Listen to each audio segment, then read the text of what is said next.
तो जी अस्सलाम वालेकुम। आज हम पढ़ेंगे मेंडल के जो हाइब्रिडाइजेशन एक्सपेरिमेंट थे। इससे पिछले वाले लेक्चर में हमने पढ़ा था हाइब्रिडाइजेशन, उसके types, mono hybrid cross, di hybrid cross, इन सारी चीज़ों को हम पढ़ चुके हैं।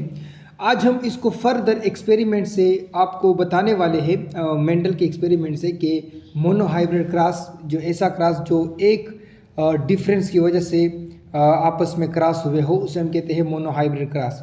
इसको आपने बुक में ऐसे भी देखा होगा कि study of inheritance of single traits, किसी सिंगल ट्रेड की वजह से इनहेरिटेंस को स्टडी करना, इसे हम कहते हैं मोनो हाइब्रिड क्रॉस। ठीक है सॉरी। अच्छा, मेंडल ने क्या किया? Round wrinkle. अब ये क्या है? ये दोनों प्लांट, ये क्या है? क्रॉस फर्टिलाइजेशन है। राउंड करेक्टर रखने वाला एक प्लांट है और रिंकल करेक्टर रखने वाला दूसरा प्लांट है। सॉरी, बीच बीच में मेरी थोड़ी खांसी होगी तो उसको थोड़ा इग्नोर कर दो क्योंकि मेरा आज गला ख़राब है। ठीक है, तो मेंडल ने राउंड रिंकल दोनों को लिया। राउंड एक प्लांट से आया, रिंकल दूसरे प्लांट से आया। राउंड ऐसा राउंड लिया मेंडल ने कि ये 100% ट्रू ब्रीड था। क्या मतलब है? मतलब ये है कि इस राउंड जो प्लांट है जिसमें राउंड सीड है, इसमें कोई और करेक्टर छुपा हुआ नहीं है। ठीक है, मतलब कोई रिंकल यानी कोई मिक्सिंग नहीं है एलील की। ठीक है, यानी अगर मैं इसको सेल्फ फर्टिलाइजेशन करूँगा तो इससे वही राउंड आएगा। ठीक है, तो आपके पास ये 100% ट्रू ब्रीड है। और ये जो रिंकल्ड है, ये जो दूसरा प्लांट है, प्लांट नंबर 2, ये भी आपके पास 100% ट्रू ब्रीड है। इसमें कोई मिक्सिंग ऑफ एलील नहीं है, ये रिंकल्ड ही है, कोई राउंड इसमें नहीं छुपा हुआ है। तो ये ट्रू ब्रीड, ये भी ट्रू ब्रीड। अब इन दोनों को उसने क्रॉस किया। एक का स्टेमन उठाया, यानी कि एक का जो पोलन सेक्स होता है और एक की जो ओरी होती है, इसको इस्तेमाल किया और यहाँ से ये आपके पास P1 क्या था? फर्स्ट पेरेंटल जनरेशन था।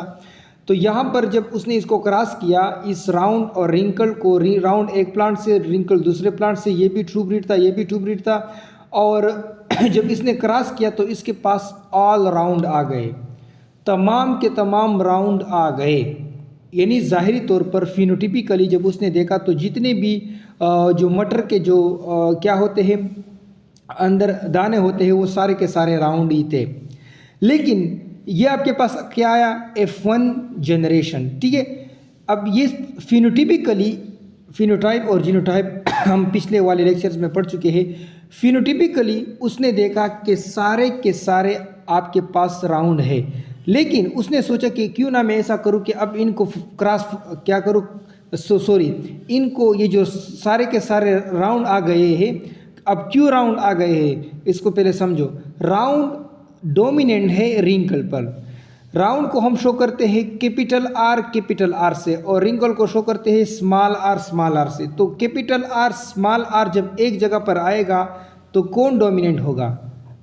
कैपिटल आर डोमिनेंट होगा। तो कैपिटल आर डोमिनेंट हुआ तो राउंड डोमिनेंट होगा, तो तमाम के तमाम राउंड आ गए। अब ऐसा नहीं है कि ये रिंकल गायब हो गया, ये रिंकल के अपने जीन यहाँ पर प्रेजेंट थे लेकिन ये शो नहीं हो रहे थे। अब ये कब शो होंगे? जब मेंडल ने इस तमाम राउंड की सेल्फ फर्टिलाइजेशन की तो उसने देखा कि राउंड तो आ गया, साथ में जो वो रिंकल यहाँ पर छुपा हुआ था, ये रिंकल भी आ गया। लेकिन इन रिंकल की तादाद कम थी। क्यों कम थी? क्योंकि यहाँ पर राउंड कुछ ज़्यादा ही डोमिनेंट हो गया था। तो 75% राउंड आ गया और 25% रिंकल आ गया, यानी कि 3:1 इसकी फिनोटिपिकली थी। ये राउंड जो तो सारे के सारे आ गए थे, ये तो फिनोटिपिकली आ गए थे, यानी कि ऐसे लग रहे थे, यानी कि ज़ाहिरी तौर पर तो फिनोटाइप थे। फिनोटाइप का मतलब यानी कि ज़ाहिरी तौर पर ये राउंड दिखाई दे रहे थे, लेकिन अंदर इनमें रिंकल के जीन थे जो यहाँ पर सेल्फ फर्टिलाइजेशन से ये शो हो गए। अब मैंने कहा राउंड ट्रू ब्रीड ऐसा ब्रीड होता है जो अपने पेरेंट की तरह 100% होता है। तो ये क्या? Round wrinkle. अब ये जो राउंड है, क्या ये ट्रू ब्रीड है? नो। क्यों नहीं है? क्योंकि जब हमने इसकी सेल्फ फर्टिलाइजेशन की तो राउंड और रिंकल दोनों आ गए, ये ट्रू ब्रीड नहीं है। तो F1 में ट्रू ब्रीड नहीं होता है। अब ये जो 75% राउंड आ गया और 25% रिंकल आ गया, अब मेंडल ने क्या किया? मेंडल ने इसको F2 का नाम दिया, ठीक है, F2, ठीक है।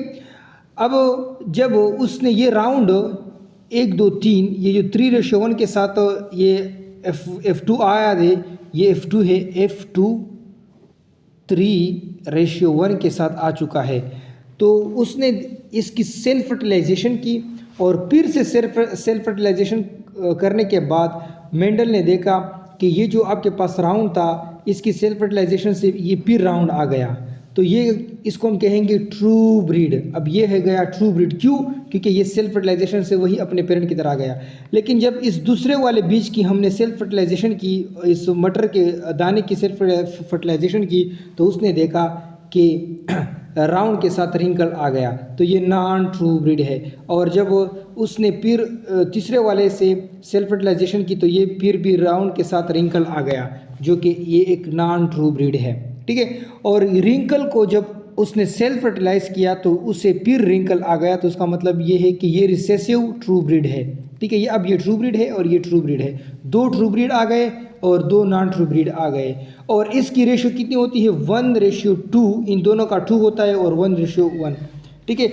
यानी कि 1:2:1 ये उसके पास रिजल्ट आ गया, ठीक है। तो यहाँ से मेंडल ने क्या किया कि out of 2 contrasting phenotypes of P1 generation, P1 generation का जो 2 कंट्रास्टिंग फिनोटाइप थे, 1 is inherited in F2 generation.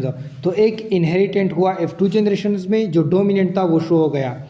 F1 individual are non true breed, जो F1 के इंडिविजुअल थे ये नॉन ट्रू ब्रीड थे, क्योंकि सेल्फ फर्टिलाइजेशन करने के बाद ये रिंकल जो यहाँ पर छुपा हुआ था वो फिर से आ गया। इसको अगर हम ह्यूमन के एग्जाम्पल से समझे, लेट सपोज ये दादा था, ये दादा है, ये दादी है, दादा दादी, और ये ऑल राउंड इनके बच्चे हैं, यानी इसको मैं कहूँगा वालिदैन। फॉर एग्जांपल इनके बच्चे हैं तो वालिदैन। अच्छा, और ये इनके क्या है? इनके पोते हैं, मैं इसको पोते लिखूँगा, इन दादा के ये पोते हैं, ठीक है, पोते। अब यहाँ पर जब दादा दादी की क्रॉस फर्टिलाइजेशन हुई तो तमाम के तमाम जो बच्चे थे वो तकरीबन किसकी तरफ दिखाई दे रहे थे? वो दादा की तरह दिखाई दे रहे थे, जो वालिदैन थे, यानी कि इनके जो बच्चे थे। जब फिर सेल्फ फर्टिलाइजेशन की इनकी शादियां हुई, इन दादा दादी के जो बच्चे थे इनकी शादियां हुई, तो राउंड के साथ रिंकल भी आ गए। अब ये रिंकल क्यों आ गए? क्योंकि इन वालिदैनों में ये खसियत एक बेटे में छुपी हुई थी जो यहाँ पर शो हो गई। तो ये रिंकल यानी कि ये पोता, यानी कि जो पोता है या पोती है, ये बिल्कुल अपने दादी पर गया होगा, कोई खसियत इसकी गई होगी। तो इसको आप इस तरह समझ सकते हो, ठीक है। अच्छा, मेंडल ने यहाँ पर क्या इंटरप्रिटेशन दी? अच्छा, यहाँ पर रेशियो तो पढ़ लेते हैं। तो F1 जो जनरेशन था वो आपके पास नॉन ट्रू ब्रीड है, ठीक है। और F2 जनरेशन था वो उसकी जो फिनोटिपिक रेशियो है वो 3:1 है, ठीक है। 3:1 इसकी फिनोटिपिक रेशियो है। अच्छा, और उसके बाद F2 जो है उसकी जीनोटाइपिक रेशियो है वो 1:2:1 है, ठीक है। और 1 जो है ट्रू ब्रीड है, डोमिनेंट है, और 2 जो है नॉन ट्रू आपके पास है, और 1 जो है वो ट्रू ब्रीड रिसेसिव है। मेंडल ने यहाँ पर इंटरप्रिटेशन दी थी कि आपके पास कंसेप्ट ऑफ फैक्टर है, यानी कि वो उस वक़्त जिन के यहाँ पर कुछ जिन के बारे में वो नहीं जानते थे, तो मेंडल उससे कहता था कि फैक्टर यानी कुछ ऐसे फैक्टर है जो इस करेक्टर को कंट्रोल कर रहे हैं। तो यहाँ पर मेंडल इसको कहता था क्या? इसको फैक्टर कहता था, और इसको कैपिटल लेटर से शो करता था, स्मॉल लेटर से शो करता था। राउंड के लिए कैपिटल लेटर और रिसेसिव के लिए रिंकल के लिए स्मॉल आर, ठीक है, स्मॉल आर कैपिटल आर। तो उसने कहा, साथ साथ मेंडल ने कहा कि ये जो फैक्टर है ये पेयर के फॉर्म में है, ठीक है, ये जोड़े के फॉर्म में होते हैं। और यहाँ पर सिग्रीगेशन का लॉ भी आ गया, सिग्रीगेशन का लॉ भी बड़े अच्छे तरीके से आ गया। और यहाँ पर लॉ ऑफ सिग्रीगेशन आ गया, उसमें कहा गया कि at the time of gametes formation the coexisting factor they are segregated from each other and pass into different gametes. क्या मतलब है, मैं आपको समझा लेता हूँ।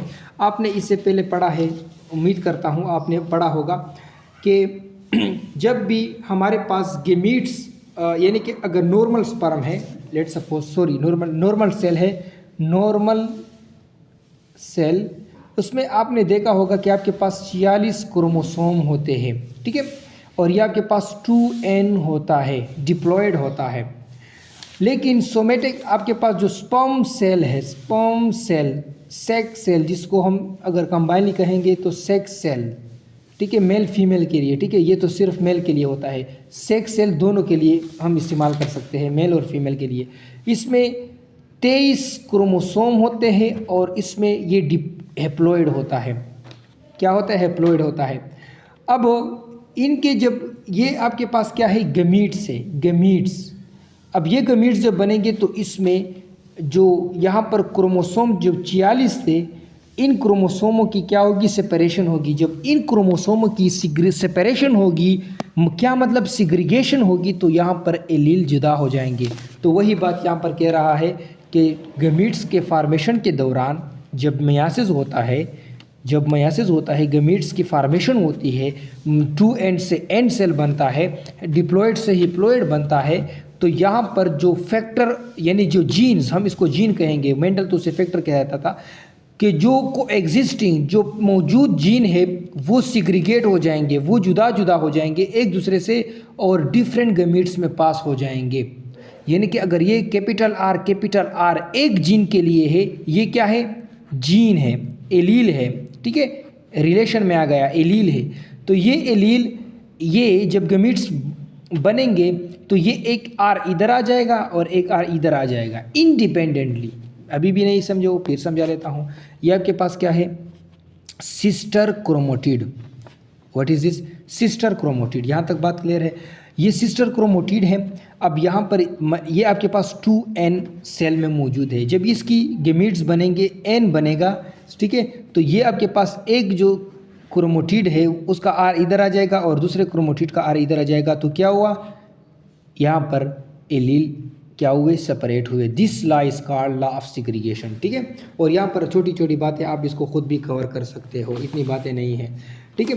तो P1 कैपिटल आर और F1 में कैपिटल आर स्मॉल आर। अब P1 में जो हमने लिया था राउंड, वो कैपिटल आर से था, और F1 में जो राउंड आ गया था वो कैपिटल आर और स्मॉल आर से स्मॉल आर पर आ गया था। अब ये यहाँ पर क्यों ऐसा हुआ? ये राउंड है, राउंड शो हुआ था, ठीक है, राउंड शो। अब ऐसा क्यों हुआ था? क्योंकि इसकी वजह जो थी वो ये थी, इसकी अगर मैं वजह आपके सामने पेश करूं, इसकी वजह ये थी, इसकी वजह जो है ये थी कि वो क्या था? ये आपके पास राउंड था। ये वजह क्या थी कि ये क्या था? ये डोमिनेंट था, डोमिनेंट। ये आपके पास क्या था? डोमिनेंट था। ये आपके पास क्या है? ये भी राउंड है। अब फ़र्क क्या है इसमें? ये आपके पास ये आपके पास क्या है?